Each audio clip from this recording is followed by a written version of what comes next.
We are in here at the finish of Unbound Gravel 2025. While some folks are interviewing the winners, I'm gonna go interview the bikes. Talking to the bikes of the podium of the men's 200, the women's 200.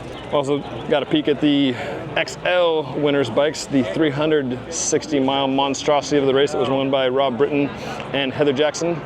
Now let's look at the bikes of the winners of the Unbound Gravel 200 here in Emporia, Kansas.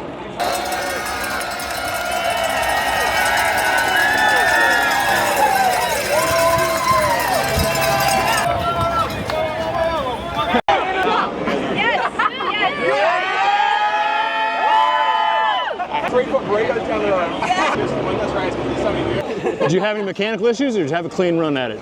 Clean run at it, yeah. Yeah, air in the tyres are perfect, bike's perfect. Yeah, we helped each other out there. Like, he chucked wax on my chain a couple of times out there, and I helped him out with a sip of water in that towards the middle there. So yeah, we're just trying to get each other to the finish, 1 and 2. And waxing the chain on the fly while you're rolling, or when you stop? Yeah, risked his fingers for my for his sanity, not hearing my squeaky chain, but yeah, it's nice. Flawless. You're friends until you weren't. Gonna move you out. Here inside the finish and chute with the winning bike, Mr. Cam Jones of New Zealand.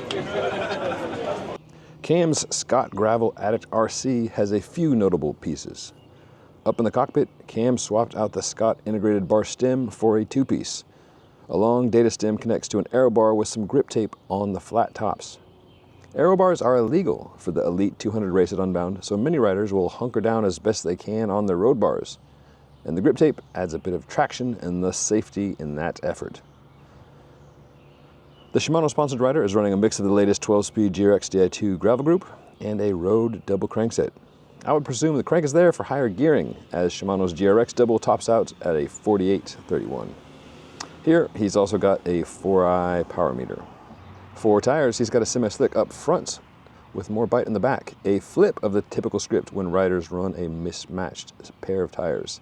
Here, it's Schwalbe's G1 RS Pro up front and the Schwalbe G1 Bite in the back.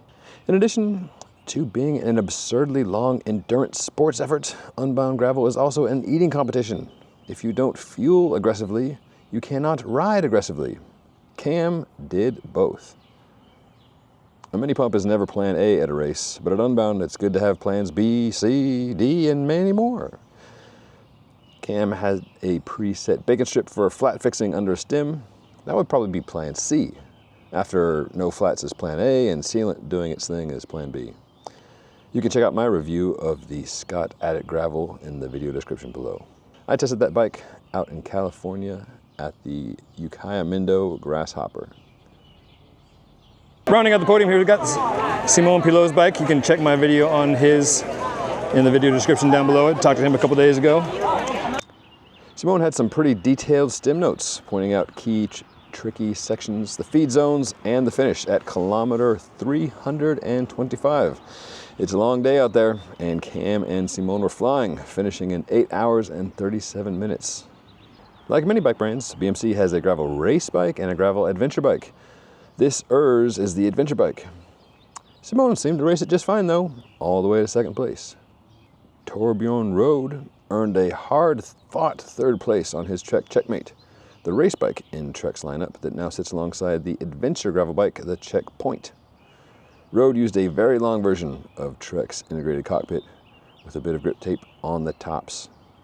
Torbjorn used Trek's gravel bags for food and supplies, and what looks to be 1-liter bottles. Some seriously tall boys for this tall young rider. It was incredible day.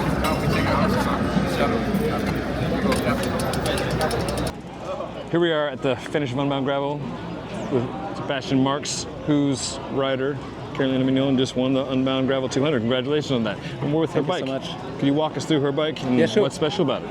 You want all the details? Yeah, all the details, all the details. This is a Backroad FF, our race gravel bike, size XS.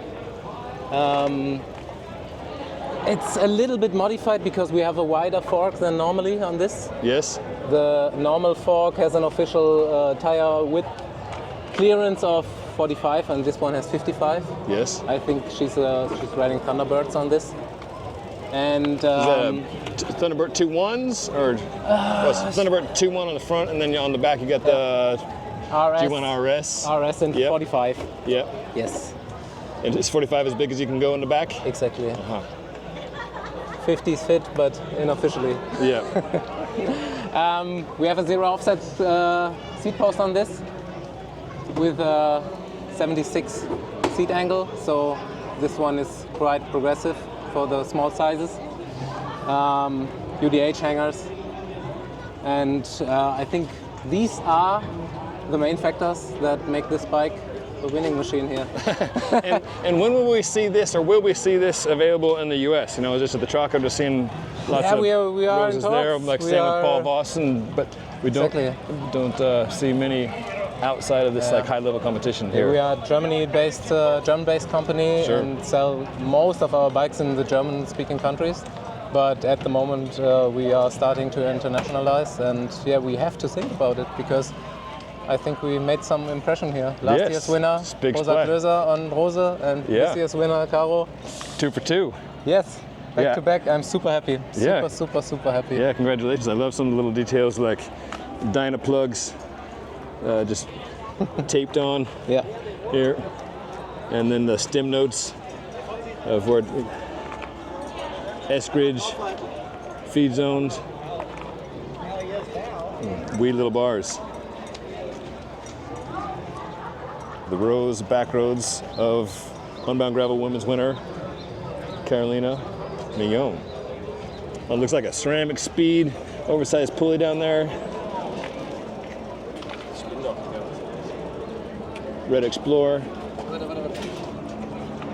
Looks like a 46 ring with a 1046 in the back, so 1-to-1. Schwalbe G1 RS 45 in the back, and the Schwalbe Thunderbird. Let's see if it's a 2.1 or 2.2. I'm not seeing that. A bigger mountain bike tire. And as Bastian mentioned, a bigger fork, long stem, skinny bars, and most importantly, an engine to drive it all the way home. And here we have the bike of Cecily Decker. Instead of me telling you about it, why don't we hear from Cecily in her own words, describing the bike she's running. Miss Cecily Decker, how are you? Great to see you here at Unbound Gravel. I'm good. I'm happy to be here. You're a contender for the 200 and you're on the new. Tell us about your Ventum GS1. Yeah, so this is the new Venom GS1. Bullet points, same geometry as the last one, wider tire clearance, a little bit lighter. I really like it so far. It's been awesome. We've been talking tires for 100 videos. We're going to talk tires for 100 videos more. What are your thoughts on what to run? What are your options? What are you considering? So I'm with Schwalbe, and I haven't decided yet. These probably aren't what I'll run. If it's muddy, I'm going to run the 45 RX one in the rear. I'm kind of torn on the front between the 2.1 Thunderbird and the 50 RX one. I think both are good options. The RX one probably provides a little more puncture protection, but those are decisions I'll probably go back and forth on a few more times before I decide. Yeah. How much time have you had on this bike? You've been riding it at home in Santa Fe, or is this relatively new? Yeah, Okay. I've got quite a bit of time on it. I guess about 3 weeks now. Okay. I tested it out in the local Santa Fe gravel race. So that was the first race to... Racing in Santa Fe, did you win that race? Yeah, I was just mostly doing it for some fun and training, so I rode to the start and then rode back home, which is always super cool to do. Yeah. Nice. Just to rub it in a bit more for the locals. Not only did I beat all y'all, but I commuted here and back. How often do you run a bottle on top tube? And that looks like a little custom. Not often. Custom So bit. I tested this out at Traca, and it was the bottle stayed, but this is kind of a newer edition. I really don't like having a pack on my back, so I'm gonna try to do 3 bottles, 1 on the top tube, and then probably a soft flask down my kit. Yeah. But you haven't tried that yet out? You're gonna give that a shot? No, I've done all of that. Okay. Yeah. Just not in the long race yet. Yeah. Okay. My main concern for having enough fluid is definitely between aid 1 and aid 2. Yeah. That 80-mile stretch that could be anywhere like 4 to 4.5 hours probably. Yeah. It's like depends on, we've got cloud cover and how hot it is. And, Yes. yeah. What's the wheel situation? You got some Hunt Limitless? Yeah, Hunt Limitless 40s, something a little different in the front that I won't talk about. Well, that's the most interesting thing. We'll just have to wait until Hunt's ready to talk about those, I guess. And then group set, I've got Shimano 2x 12-speed GRX. I run the Dura Ace shifters just because they're a little bit smaller and a little more comfortable in my hands. But yeah, everything else is GRX. And then do you run power, or are you a sole rider, or both? I run power. Yeah. And what's the solution for the GRX since Shimano doesn't have a GRX meter? I have a left-sided power crank. Okay. Not sponsored. So. Yeah, just get the extra bits. Well, best of luck to you out there. Thank you. We'll see you at You the finish. too. Also, we've got some new modifications since she showed us the bike in the days before the race. We've got some CO2s taped on here and here. We've got this extra bottle. Looks like it held the one that she explained. Got we got a sponge underneath there. What is this? I'm gonna have to ask her about that one. And then up top, it looks like a custom mud stick of sorts in a Garmin. And Cecily's stem notes go right on the tape. The key points.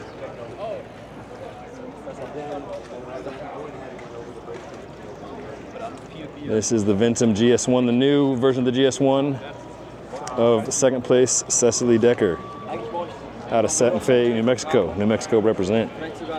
Here we have the bike for third place, Miss Sofia Gomez Villafane, the unreleased Specialized Diverge. Got a little custom name tag for the boss. Fire within. There we see a slam stem, partially to accommodate the extra stack of the Future Shock. Looks like there's written on an arrow to indicate the positioning. You can not lock it all the way out, but certainly firm this thing up. Sophia's got a bit of grip tape, as is the, I don't want to say the norm, but pretty common for riders running Aero road bars. So when they're putting their forearms down, they've got a bit of grip. Got the hammerhead with the custom lavender cover on the thing. Looks like the got the new Specialized tracers. Saw Sophia run these at Valley of Tears down in Texas. These are 50 mil, and you can see there's still healthy clearance on this new fork. UDH, as is the way with just about every bike that's come out in the last year or so, with the exception of the Giant Revolt. The Revolt has not gone UDH, so it can keep a slider to expand wheel clearance at the back. But most other bikes now have the UDH. Sophia's running a wolf tooth chain guard, just in case, right? She's got a 46 ring here with the power meter paired to the 10, 46, 13 speed. Still got the SWAT box, pretty substantial down tube. For my taste, the bigger the down tube, the easier it is to deal with the content inside. Got some tall boys here, right?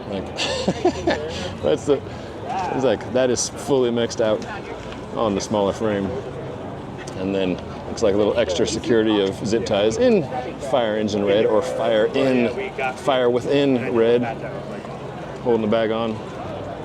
And then a 3D printed saddle. This is the as of yet unreleased Specialized Diverge of Miss Sofia Gomez Villafane here at Unbound Gravel 2025. I'm a sucker for stem notes, what can I say? Some are more detailed than others. This is probably the most detailed thus far, with about a dozen lines and some directional arrows. Can be inscrutable if you're not the author. Closer had an unfortunate missed turn slightly there in the final kilometer, and that arguably cost her third place. This is her Canyon, which has some cool stuff on top. We got some Dynaplug taped in there, multi-tool Dynaplug bolted on. I'm a big fan of these 3D mounts, keeping what you need within sight and very easy to grab. Marking stickers still mostly on the bottle there. And Rosa's got the custom Move saddle out of Colorado. Spot anything good there, man? Also got the grip tape on the aero bars. She's running some chonker tires on here. This is not the clearance of the Canyon Grail, the quote-unquote race bike, but this can fit the Conti Dubnatal, the successor to the quite popular Race Kings N22. Big old tires, big old bottles. Love all the little details. Some are super pro and from a company, and some are just taped on. It's a mix of both here at Unbound Gravel.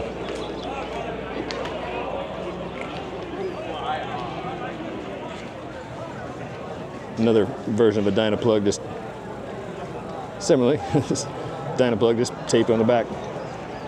TPU tube taped underneath. Any port in a storm. Got another Diverge here with, looks like a bolt-on bag labeled Feed 2. I'm assuming that the first one came off and she grabbed this on the fly going through Feed Zone 2. Annika Langveld's Specialized Diverge. And to the victor go the spoils, or at least a Free State beer. Oh, yo! Congratulations, sir. Hey. Cheers. There you go. Yeah.